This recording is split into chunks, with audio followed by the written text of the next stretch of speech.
Breaking news, psychiatrist testigo rin sa impeachment versus VP Sara Duterte. At sheriff na sinuntok ni Sara noon na tetestigo daw umayaw. At box ng tax ni Sara Duterte ayaw pabuksan, natatakot daw ayon sa mga prosecutors.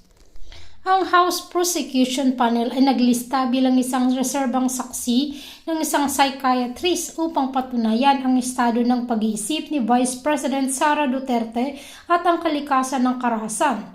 Batay sa pre-trial brief na isinumite ng prosecution sa Senate Impeachment Court, gagamitin ang psychiatrist sa ilalim ng Article of Impeachment No. 4 ang banta umano ni Duterte laban kay Pangulong Ferdinand Marcos Jr., First Lady Liza Araneta Marcos at dating Speaker Ferdinand Martin Romualdez. Sa online press conference nitong Biyernes, sinabi ni House Prosecution Panel Speaker Representative Zia Alonto Adeong at Attorney Benjamin Toloso Jr., isang psychiatrist ang tutulong sa pag-assess ng kabigatan ng pahayag ni Duterte na siya ay nakipagkontrata sa isang taong pumutay sa mag-asawang Marcos at Romualdez kapag may nangyaring masama sa kanya. Hindi pa natin madetalye ang eksaktong mga testimonya na ibibigay ng ating mga testigo, pero ang masasabi ko ay magiging makabuluhan ang testigo na ito sa pag-establish ng mga kaso, lalo na rito ang paratang tungkol sa grief threats, ani Tolosa. Sinabi ni Alonto Adeong na ang papel ng psychiatrist ay tulungan ng mga impeachment court sa pamamagitan ng isang eksperto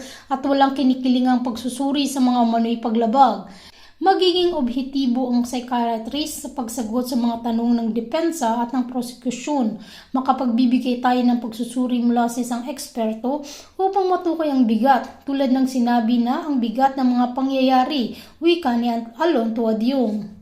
Sinabi pa ni Adeong na maaaring magharap ang prosekusyon ng isang psychiatrist hindi upang haluan ng politika ang paglilitis kundi upang tulungan ang impeachment court na suriin kung ang mga umano'y banta sa ilalim ng Article 4 ay seryoso, sinadya at nauunawaan ang tama ayon sa konteksto. Kasama sa listahan ng mga testigong ihaharap ng House Prosecution Panel sa impeachment trial ni Vice President Sara Duterte, ang court sheriff na minsang sinuntok niya noong siya ay alkalde pa ng Davao City. Kinilala ang testigo na si Sheriff Abby Andres na nasangkot sa viral na insidente noong Hulyo 2011 kung saan ilang beses siyang sinuntok ni Duterte habang pinatutupad ang isang court order demolition sa Agdao, Davao City.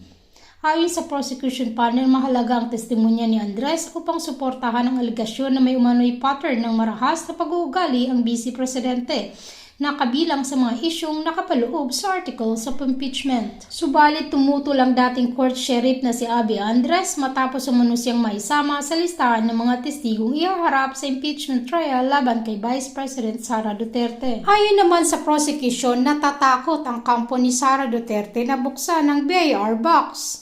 Sinabi ni House Prosecution spokesperson Zia Adeong na nangangamba ang kampo ni Vice President Sara Duterte sa pagbubukas ng BIR box na naglalaman ng tax records ni Duterte at ng kanyang asawang si Mons Carpio. Ang kampo ni Vice President Sara Duterte ay humingi ng kalayaan sa pagpapahayag ang pagiging kumpidensyal ng mga rekord ng bangko at mga ulat ng Anti-Money Laundering Council at ang kakulangan ng sapat na ebidensya sa pagsagot sa 4 na artikulo ng impeachment laban sa kanya sa bawat punto.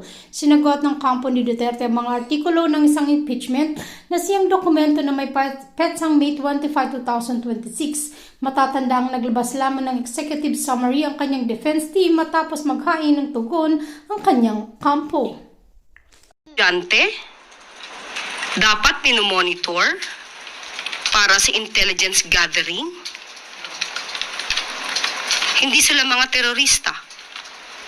Sila ay mga estudyanteng mukhang di umanong gumunlang sa online gaming na marahas. At kung yan ang sinasabi niya na dapat na minomonitor through an intelligence gathering, bakit kaya nung ibig sabihin, estudyante dapat minomonitor para sa intelligence gathering? Hindi sila mga terorista. Sila ay mga estudyanteng mukhang di umanong gumunlang sa online gaming na marahas. At kung yan ang sinasabi niya na dapat na minomonitor through an intelligence gathering, bakit kaya noong 2019 sa Masili National High School, Calamba, Laguna, ay nagkaroon din ng barilan sa loob ng classroom? Isang 15-year-old, grade 7 student ang involved. This is 2019. It occurred 2019. Bakit hindi ito kaya nakita sa intelligence report ng kanyang ama? At ito, meron pa rin po. Ito, terorista di umano ang nagsagawa. September 2016. Philippines bomb, Davao attack, blame on Abu Sayyaf. Bakit hindi niya kaya tinuruan ang kanyang ama para marisolba or ma-counter ito agad? Okay? Meron pa pong isa. November 29, 2016. 9 injured in bomb blast targeting Duterte's security team. Magaling naman po yata siya magpuna. Pero walang solusyon na naibibigay. Sana magbigay siya ng solusyon. At ito pa po. 2019, Duterte Honors Cup killed in school explosion.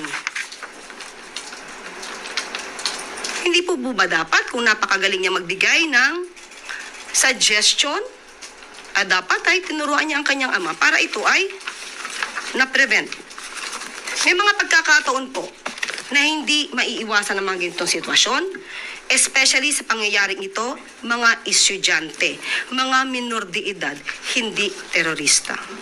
At sa susunod sana, bago magbigay ng pamimintas at paninira ang Vice Presidente, itanong niyo sa kanya ano ang kanyang suhestyon. Madaling mamatay, BBM. Sa aking pagkakaalam ay nabanggit niya si dating Pangulong Duterte, kinukwento niya about this. So tama naman na masamang damo ang pagkakadescribe niya sa kanyang ama. Dahil sino ba ang umamin na siya ay pumapatay? Sino rin ba ang umamin na siya ay nagnanakaw ng pondo ng bayan? Sino rin ba ang umamin? At tingin po natin ito ay nasa lahi na nila. Sino ba ang umamin na may assassin? Sino ba ang gumagamit ng marijuana habang siya ay presidente natin? Yan naman ay inamin lahat ng kanyang ama. Samang damo, madaling mamatay, BBM. Sa aking pagkakaalam ay nabanggit niya si dating Pangulong Duterte, kinukwento niya about this. So tama naman na masamang damo ang pagkakadescribe niya sa kanyang ama. Dahil sino ba ang umamin na siya ay pumapatay? Sino rin ba ang umamin na siya ay nagnanakaw ng pondo ng bayan? Sino rin ba ang umamin? At tingin po natin ito ay nasa lahi na nila. Sino ba ang umamin na may assassin? Sino ba ang gumagamit ng marijuana habang siya ay presidente natin?